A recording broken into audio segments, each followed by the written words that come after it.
Hey guys, welcome back to my channel. Thank you very much for liking, sharing, and subscribing, and even commenting, guys. I really appreciate this. Please continue to do so. For this video, I will be explaining a bit about limits, where you're given a function f of x is equal to x squared minus 9 divided by x subtract 3, and you're asked to evaluate f of 3. All right, guys, there's a few things we need to remember. For example, we need to recall that f of x is the same thing as saying y. All right, same as saying y g of x, same thing as saying y h of x, the same thing as saying y a of x, the same thing as saying y, guys. There are a few things that we need to remember.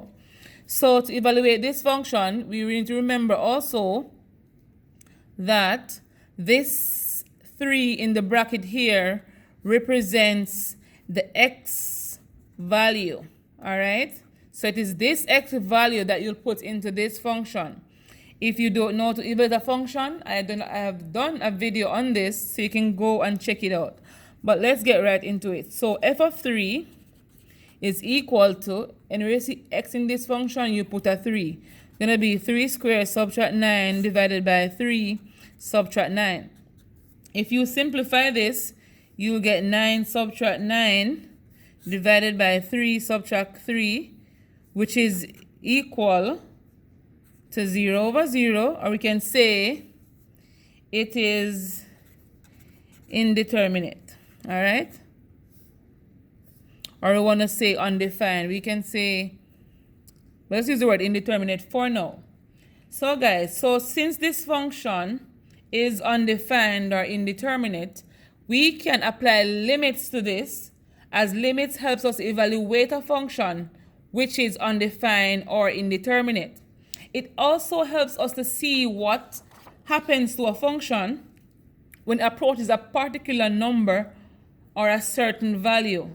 In this form, when x approaches 3.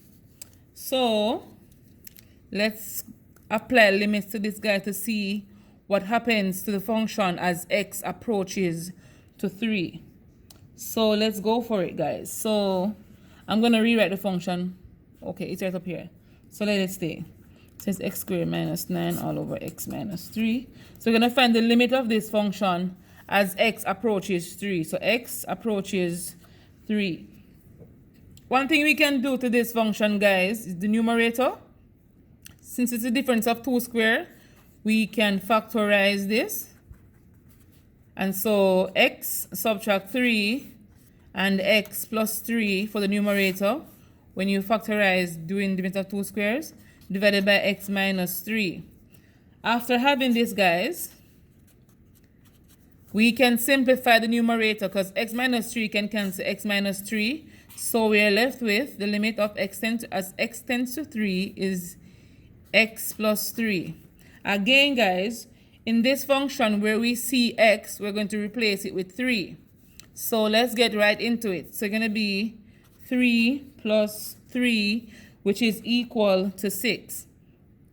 So the value of x, the value of y, my bad, as the limit x tends to approaches 3 is equal to 6. All right, guys? And so having this understanding, we know that f of x, which is f of 3, doesn't exist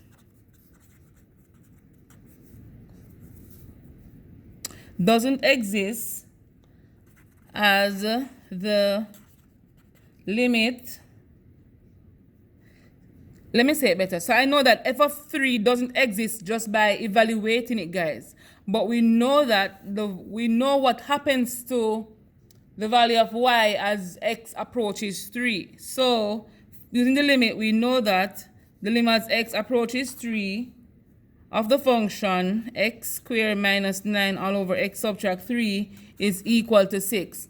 So guys, once you have a function that turns out to be indeterminate or undefined, we can apply limits to this function, guys, to see what happens to y as this particular value of x approaches a number. All right, guys. So thank you for watching. If you have any question, please leave it in the comments section below and I will get back to you on it as soon as possible. And remember, guys, please like, share, comment, and subscribe to my channel. Thank you for watching.